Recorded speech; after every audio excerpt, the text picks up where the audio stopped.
चलो है, ध्यान दो इधर। कल क्या पढ़ाए थे? अब किसी को पता नहीं। छोटी याद पढ़ाए थे, उसके बाद एकरीत पढ़ाना है। क्या पढ़ाना है? देखो हिंदी में इसको एकरीत बोलते हैं, इंग्लिश में क्या बोलते हैं? लीवर। क्या बोलते हैं? लीवर बोलते हैं, है ना। अगर लीवर रहे कहीं पर एकरीत लिखा हुआ ना रहे तो ऐसा नहीं समझना कि सर पढ़ेबे नहीं किए हैं, ठीक है। एकरीत बोलो या चाहे लीवर बोलो। देखो इसका फिगर इस तरह से होता है। किसका? एकरीत का, लीवर का फिगर, है ना, इस तरह से होता है। आप समझना है कि ये क्या है। तो यह शरीर की सबसे बड़ी ग्रंथि है ना। शरीर के सबसे बड़ी ग्रंथियों में से माना जाता है किसको? एकरीत को। किसको? एकरीत को, यानी लीवर को।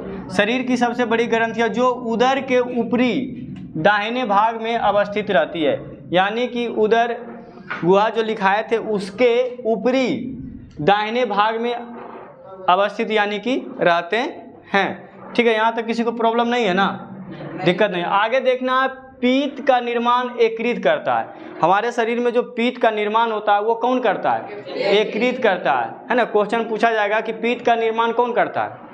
एकरीत। और जब लीवर लिखल रहे तो ना एकदम चौक जाना है ना, कि ये लीवर करने से आ गया। तो देखो इसलिए एकरीत और लीवर दोनों एक ही बात है। तो पीत का निर्माण एकरीत करता है, पर पीत पित्ताशय में जमा होता है। देखो सीधी सी बात है कि पीत का निर्माण कौन करता है? एकरीत तो करता है, लेकिन एकरीत में जमा नहीं होता है। कहाँ होता है? पित्ताशय में जमा होता है ना। पीत कहाँ जमा होता है? हाँ, एक थैली जैसा होता है नीचे, यहाँ पर देखो, यहाँ पर ये जो थैली जैसा दिख रहा है हल्का सा, है ना, इसी में क्या क्या जमा होता है? पीत जमा होता है। क्या होता है? और इसी को बोलते हैं पित्ताशय। जिसमें पीत जमा होगा पित्ताशय, जिससे पीत निकल रहा है एकरीत, ठीक है। जिससे पीत निकल रहा है एकरीत, और जिसमें पीत जमा हो रहा है पित्ताशय। समझ में आ गया बात को, ठीक है। तो ये निर्माण एकरीत करता है, पर पीत पित्ताशय में जमा होता है। पीत गाढ़ा एवं हरा रंग का क्षारीय द्रव्य है। अब देखो पीत जो होता है कैसा होता है? गाढ़ा होता है, यानी कि गाढ़ा का मतलब समझ रहे हो ना, पानी के जैसा एकदम पतला नहीं, है ना, माड़ की तरह गाढ़ा। माड़ देखा है ना, माड़ जो भात बनाती हो तो पसाया जाता है तो कितना गाढ़ा होता है ना। हम लोग भात बोलते हैं, आप सारी बाबू ओ माई गॉड भनो बोलती हो चावल, लेकिन हम लोग क्या बोलते हैं उसको? भात बोलते हैं, भात, है ना, भात बोलते हैं ना सीधा। हाँ, ओ माई गॉड वाला बोले चावल, ठीक है।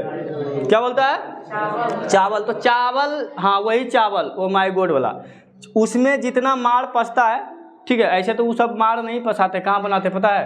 कुकर में, सीटी मारा जम गया उसी में, ठीक है। लेकिन हम लोग के शहरी बाबू है ना, कि देहाती बाबू, हाँ देहाती बाबू, शहरी बाबू कहने से हो पाएंगे वो नहीं। देखो चश्मा नहीं पहनते हैं।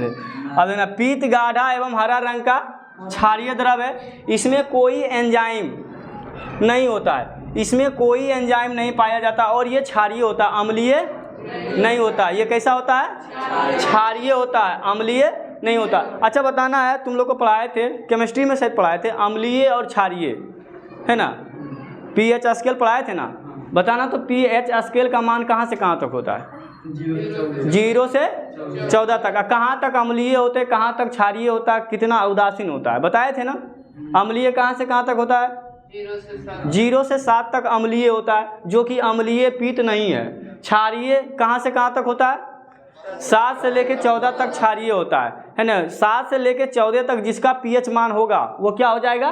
क्षारीय। इसका मतलब पीएच मान क्षार का 7 से अधिक होता है, तभी ना ये क्षारीय है ना। और 7 क्या बताए थे? उदासीन बताए थे, ठीक है। तो ये क्षारीय द्रव्य है, इसमें कोई एंजाइम नहीं होता है। अब देखना, पीत का 2 मुख्य कार्य, पीत का 2 काम है। क्या क्या काम है ये समझना है। पहला काम है, पीत आमाशय से ग्रानी में आए, ठीक है। पीत जो है कहाँ से आता है?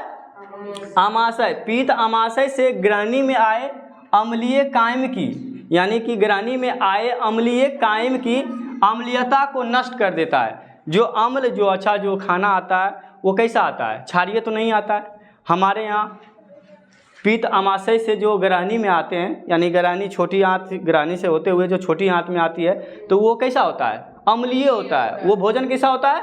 अम्लीय होता है ना। तो उसी अम्लीय कायम की अम्लीयता को नष्ट कर देता है, उसे क्षारीय बना देता है। और ये जो पित्त जो होता है जैसे ही उसके पास से गुजरता है, किसके पास से, है ना, हाँ, यकृत से ग्रहणी होते हुए वो छोटी आंत में जाती है। तो छोटी आंत जो यहाँ पित्ताशय जो बोले, पित्ताशय में जो जमा होता है ना, पित्ताशय में जो पित्त जमा रहता है तो वो क्या करता है, भोजन पर छिड़काव करता है ना। भोजन पर छिड़काव इसलिए करता है ताकि ये अम्लीय से क्या बन जाए, क्षारीय। और जब तकले क्षारीय नहीं बनेगा तब तकले इसको जो है अग्नाशय उस पर छिड़काव करवे नहीं करेगा, है ना। कभी तुम देखा होगा कथा उथा में बैठते उठते हैं तो जब तकले तुम, पंडित जी बोलेंगे नहाओ आके फ्रेश होके आओ, है ना, जब तकले तुम फ्रेश होके नहीं आओगे पूजा पाठ करेबे नहीं करेगा, कराता है नहीं कराता। उसी तरह से जब तकले ये अम्लीयता से क्षारीय नहीं बनेगा, है ना, जब तकले ये क्षारीय नहीं बनेगा तब तक ये जो है आगे इसको बढ़ने नहीं देंगे। देखो कह रहा कि उसे क्षारीय बना देता है ताकि अग्नाशयीय रस के एंजाइम उस पर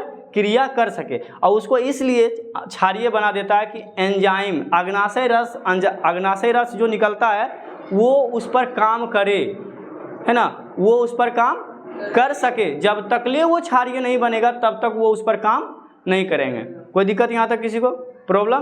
तो इसमें जो बताएं पित्त का 2 मुख्य कार्य, तो पहला क्या है, पित्त अमाशय से अग्रणी, है ना, ग्रहणी में आए अम्लीय कायम को अम्लीयता को नष्ट कर देता है, यानी अम्लीय से कौन सी बना देता है, क्षारीय बना देता है। इसलिए क्षारीय बना देता है कि अग्नाशय रस जब उस पर निकलता है, जब उस पर निकलेगा तभी उस पर निकलेगा और प्रभाव कब करेगा, जबकि वो क्षारीय बन जाएगा। और अम्ल रहेगा तो क्षारीय नहीं बनेगा, सीधी सी बात है। गंगा नहाने कब क्यों जाते हैं, शुद्ध होने के लिए। तो ये जब तक छिड़काव नहीं करेंगे वो शुद्ध नहीं होगा, है ना, क्या होगा, हाँ, शुद्ध नहीं होगा। अशुद्ध नहीं होगा तो क्या, इसको आगे जाने की अनुमति नहीं मिलेगा। यहाँ तक दिक्कत। दूसरा देखना थोड़ा,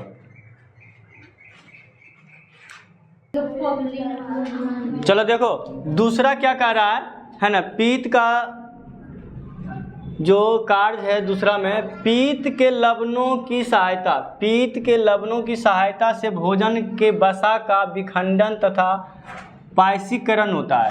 कह रहा है कि पित्त के लवणों की सहायता से, जो पित्त के द्वारा वो जो छिड़काव होता है, वो छिड़काव इसलिए किया जाता है ताकि भोजन के जो वसा होता है, भोजन में जो वसा होता है उसका विखंडन हो सके। विखंडन का मतलब होता है छोटा छोटा टुकड़ा होना।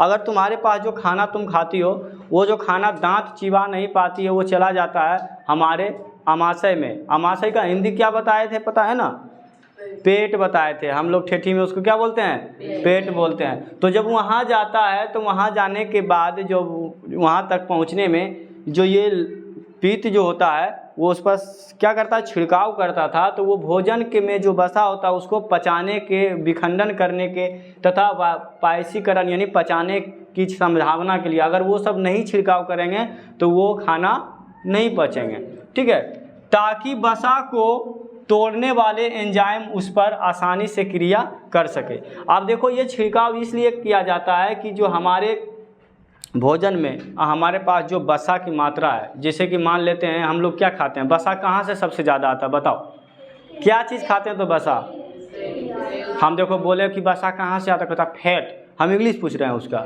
मारेंगे दांत तोड़ देंगे। मुर्गा मछली, हम बोले वसा क्या चीज़ खाते हैं तो आता है ना, तेलीय पदार्थ, तेल पदार्थ वाला ज़्यादा, जैसे मक्खन हो गया, ठीक है, घी हो गया, डालडा हो गया, ये सब खाते हैं ना, तो क्या होता है, वसा की मात्रा ज़्यादा होगा। अच्छा बताओ, एक बार और बताए थे ना, कार्बोहाइड्रेट, प्रोटीन, वसा। कार्बोहाइड्रेट सबसे ज़्यादा कहाँ से हमको प्राप्त होता है, बताए थे चावल और गेहूँ से। प्रोटीन हमको कहाँ से प्राप्त होता है, दाल हो गया, दूध हो गया, अंडा हो गया, सब्जी मसाला, ये सब जो होता है क्या होता है, प्रोटीन होता है। अब बताओ, हम बताए थे वसा की मात्रा, तो डालडा हो गया, तेल हो गया, ये सब सामान जो खाते हैं तो वसा, तो वसा को तोड़ने में आसानी हो जाता है किसको, है ना। आप देखना यह यकृत का वजन, आप देखना यह यकृत का वजन कितना होता है, लगभग 1.5 यानी कि 1.5 kg, है ना। हमारा यकृत जो होता है, ये जो दिख रहा है तुमको, ये कितने, इसकी वजन कितना होता है, ये क्वेश्चन पूछा गया है। तो यकृत का वजन कितना होता है, 1.5 kg के आसपास होता है ना, 1 किलो 50 ग्राम। अब देखना यकृत का, हाँ 500 ग्राम, 50 बोल दिए, और तो 50 बोल दिए, उसमें 1 जीरो लगा दो, तो कितना हो जाएगा 500। बकलोले है तुम्हारे, 500 बोले 1.5 kg बोले 500 नहीं हुआ, 50 भुला गया तो क्या हुआ। देखो इधर एकरीत का आकार जो होता है सिंघाड़ा की तरह होता है। कैसा होता है? हाँ, सिंघाड़ा खाई हो 15 रुपया में 2 गो है ना, 10 रुपया में 1 गो, लेकिन 15 रुपया में 2 गो देता है। अब यो देता है। हाँ देता है ना। तो ये देखो जब सिंघाड़ा की तरह होता है। तो देखो ये तुम लोग से अगर क्वेश्चन पूछा जाएगा ना तो एकरीत से इससे ज़्यादा क्वेश्चन नहीं पूछेगा, ठीक है। 10th क्लास में एकरीत से ज़्यादा इससे क्वेश्चन पूछेगा ही नहीं, ठीक है। उसके बाद 12th में ज़्यादा पूछेगा, हो सकता है तो 12th में आओगे तो 12th में बताया जाएगा, ठीक है। यहाँ तक किसी को दिक्कत नहीं ना। तो चलो अभी बताते हैं और आगे।